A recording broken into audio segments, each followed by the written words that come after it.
Doctor Zakir Naik की कहानी।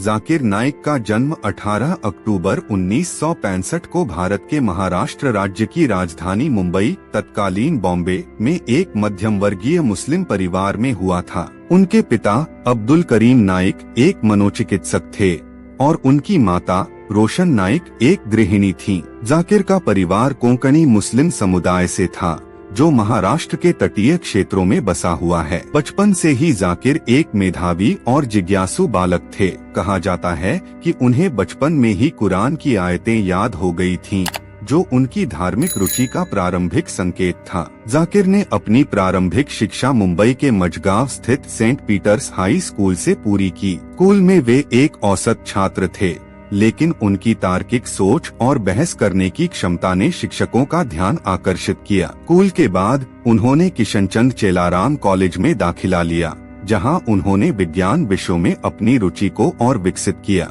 उनके माता पिता, विशेष रूप से उनकी मां, उन्हें एक सफल चिकित्सक बनाना चाहती थीं। उनकी मां का सपना था कि जाकिर दक्षिण अफ्रीकी चिकित्सक क्रिश्चियन बर्नार्ड की तरह विश्व प्रसिद्ध हृदय सर्जन बने, जिन्होंने विश्व का पहला सफल हृदय प्रत्यारोपण किया था। इस सपने को साकार करने के लिए जाकिर ने टोपीवाला नेशनल मेडिकल कॉलेज और BYL नायर चैरिटेबल हॉस्पिटल में दाखिला लिया। यहाँ से उन्होंने bachelor of medicine and surgery MBBS की डिग्री प्राप्त की। मेडिकल की पढ़ाई के दौरान जाकिर ने कड़ी मेहनत की और एक होनहार चिकित्सक बनने की दिशा में बढ़ रहे थे। लेकिन उनके जीवन की दिशा तब बदली जब उनकी मुलाकात एक व्यक्ति से हुई, जिसने उनके जीवन को पूरी तरह बदल दिया। 1987 में जाकिर नाइक की मुलाकात दक्षिण अफ्रीकी इस्लामी उपदेशक शेख अहमद दीदात से हुई। दीदात एक प्रसिद्ध इस्लामी विद्वान और तुलनात्मक धर्म के विशेषज्ञ थे,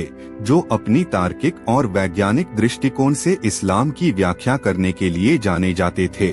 उनकी बहसें विशेष रूप से ईसाई धर्म और इस्लाम के बीच तुलनात्मक चर्चाओं पर विश्व भर में लोकप्रिय थीं। दीदात के भाषणों ने जाकिर को गहराई से प्रभावित किया।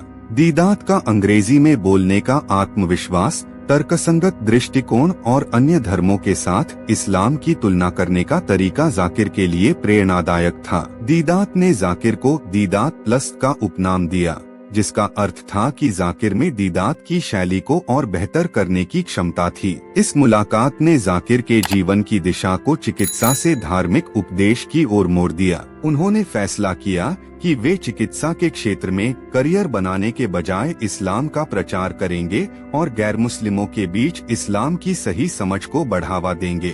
1991 में जाकिर नाइक ने इस्लामिक रिसर्च फाउंडेशन IRF की स्थापना की। यह संगठन मुंबई के डोंगरी इलाके में स्थापित किया गया था और इसका मुख्य उद्देश्य मुस्लिमों और गैर मुस्लिमों को इस्लाम की सही जानकारी देना था। IRF के माध्यम से जाकिर ने इस्लाम और तुलनात्मक धर्म पर व्याख्यान देना शुरू किया। उनकी शैली अनूठी थी। वे पारंपरिक इस्लामी विद्वानों की तरह उर्दू या अरबी में नहीं, बल्कि अंग्रेजी में बोलते थे और सूट टाई पहनते थे। यह आधुनिक दृष्टिकोण उन्हें युवाओं और शहरी दर्शकों के बीच लोकप्रिय बनाता गया। IRF ने न केवल व्याख्यान और सेमिनार आयोजित किए, बल्कि इस्लामिक साहित्य को भी प्रकाशित किया। जाकिर ने इस्लाम और अन्य धर्मों, विशेष रूप से हिंदू धर्म, ईसाई धर्म और यहूदी धर्म की तुलना पर कई पुस्तकें और बुकलेट्स प्रकाशित किए। उनकी पुस्तकों में कुरान और हदीस के साथ साथ वैज्ञानिक तथ्यों का उपयोग करके इस्लाम की श्रेष्ठता को साबित करने की कोशिश की गई। जाकिर ने इस्लामिक इंटरनेशनल स्कूल की भी स्थापना की, जो आधुनिक शिक्षा के साथ साथ इस्लामी शिक्षा प्रदान करता था। उनकी पत्नी फरहत नाइक इस स्कूल के महिला विभाग और IRF की महिला इकाई की प्रमुख बनाई गयी। इसके अलावा जाकिर ने यूनाइटेड इस्लामिक एड नामक एक संगठन की स्थापना की, जिसका उद्देश्य गरीब और वंचित मुस्लिम युवाओं को छात्रवृत्ति प्रदान करना था। 2006 में जाकिर नाइक ने पीस टीवी नामक एक अंतर्राष्ट्रीय सैटेलाइट टेलीविजन चैनल की शुरुआत की, जो दुबई से संचालित होता था। इस चैनल का उद्देश्य इस्लाम के संदेश को वैश्विक स्तर पर प्रसारित करना था। 2009 में पीस टीवी का उर्दू संस्करण और 2011 में इसका बंगला संस्करण शुरू हुआ। चैनल ने दावा किया कि इसके 100 करोड़ से अधिक दर्शक हैं, जो इसे दुनिया के सबसे बड़े धार्मिक टेलीविजन नेटवर्क्स में से एक बनाता है। पीस टीवी पर जाकिर नाइक के व्याख्यान, बहसें और प्रश्नोत्तर सत्र प्रसारित किए जाते थे। उनकी शैली में कुरान और हदीस के साथ साथ वैज्ञानिक तथ्यों और तर्क का उपयोग होता था, जिससे वे विशेष रूप से शिक्षित युवाओं के बीच लोकप्रिय हो गए। उनके व्याख्यानों के विषयों में इस्लाम और आधुनिक विज्ञान, इस्लाम और ईसाई धर्म और इस्लाम और धर्मनिरपेक्षता जैसे विषय शामिल थे। जाकिर की लोकप्रियता का एक बड़ा कारण उनकी तार्किक और आक्रामक बहस की शैली थी। वे अपने दर्शकों के सवालों का जवाब देने में माहिर थे और उनकी याददाश्त को लेकर लोग अक्सर चकित रहते थे।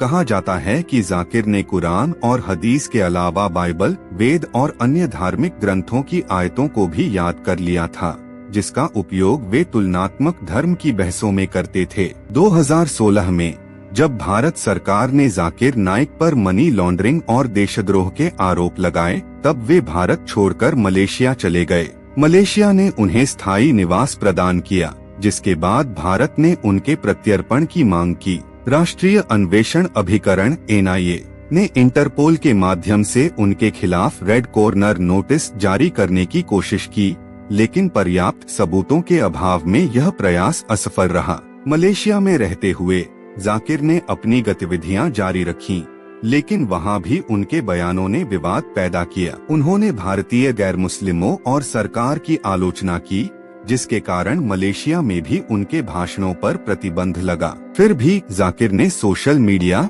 और अन्य मंचों के माध्यम से अपने विचारों को प्रसारित करना जारी रखा। जाकिर नाइक की विचारधारा को कई लोग सलाफी या वहाबी के रूप में देखते हैं, जो इस्लाम की एक शुद्धतावादी और रूढ़िवादी शाखा है। यह विचारधारा धर्म में किसी भी सुधार या बदलाव का विरोध करती है और कुरान और हदीस की शाब्दिक व्याख्या पर जोर देती है।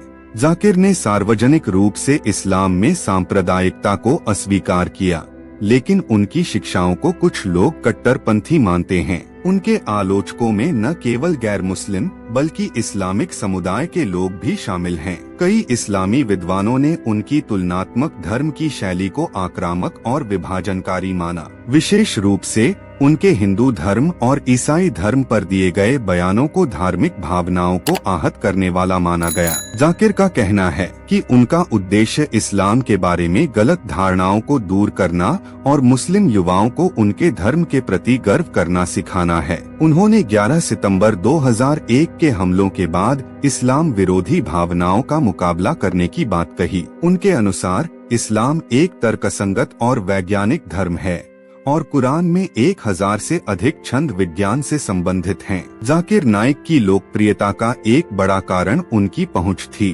पीस टीवी और सोशल मीडिया के माध्यम से उन्होंने लाखों लोगों तक अपनी बात पहुंचाई। उनकी वेबसाइट और यूट्यूब चैनल पर उनके व्याख्यान और बहसें व्यापक रूप से देखी जाती हैं। उनकी तार्किक शैली और कुरान, बाइबल और वेद जैसे ग्रंथों की गहरी समझ ने उन्हें विशेष रूप से युवाओं के बीच लोकप्रिय बनाया। जाकिर को सऊदी अरब और अन्य इस्लामी देशों से भारी मात्रा में फंडिंग प्राप्त हुई। न्यूयॉर्क टाइम्स के अनुसार उनके संगठन को विदेशों से ज़कात के रूप में प्रति माह लगभग 13.5 अरब रुपए की धनराशि मिलती थी। इस फंडिंग ने उन्हें अपने संगठन और चैनल को विस्तार देने में मदद की। जाकिर नाइक की पत्नी फरहत नाइक उनके संगठन और स्कूल में महत्वपूर्ण भूमिका निभाती हैं। उनके 3 बच्चे हैं, फारिक नाइक, जिक्रा नाइक और रुशदा नाइक। जाकिर का परिवार उनके मिशन में उनका साथ देता है और उनकी पत्नी ने विशेष रूप से महिला शिक्षा और इस्लामिक प्रचार में योगदान दिया है। जाकिर का व्यक्तित्व दोहरे पहलुओं वाला है। एक ओर वे एक मेधावी विद्वान और वक्ता हैं, जिन्होंने इस्लाम को वैश्विक मंच पर प्रस्तुत किया। दूसरी ओर उनके बयान और विचारधारा ने उन्हें कई देशों में विवादास्पद बना दिया। डॉक्टर जाकिर नाइक की कहानी एक ऐसी यात्रा है जो एक साधारण चिकित्सक से शुरू होकर वैश्विक इस्लामी उपदेशक तक पहुंची। उनकी तार्किक शैली, धार्मिक ग्रंथों की गहरी समझ और आधुनिक दृष्टिकोण ने उन्हें लाखों लोगों का प्रिय बनाया, लेकिन उनकी विचारधारा और बयानों ने उन्हें विवादों के केंद्र में भी ला खड़ा किया। Bharat, Bangladesh, Canada, United kingdom और मलेशिया जैसे देशों में उनके प्रवचनों और चैनल पर प्रतिबंध, उनके खिलाफ लगे देशद्रोह और आतंकवाद के आरोप और मलेशिया में उनका निर्वासन उनकी कहानी के विवादास्पद पहलू हैं। फिर भी जाकिर नाइक का प्रभाव निर्विवाद है। उन्होंने इस्लाम को आधुनिक और वैज्ञानिक दृष्टिकोण से प्रस्तुत करने की कोशिश की और लाखों लोगों, विशेष रूप से युवाओं को अपने धर्म के प्रति गर्व करना सिखाया। उनकी कहानी हमें यह सोचने पर मजबूर करती है कि धर्म, तर्क और स्वतंत्रता के बीच संतुलन कैसे बनाया जाए। क्या वे एक विद्वान हैं जो इस्लाम की सही समझ को बढ़ावा देना चाहते हैं, या एक विवादास्पद व्यक्ति जिनके बयान समाज को बांटते हैं? इसका जवाब शायद समय ही देगा।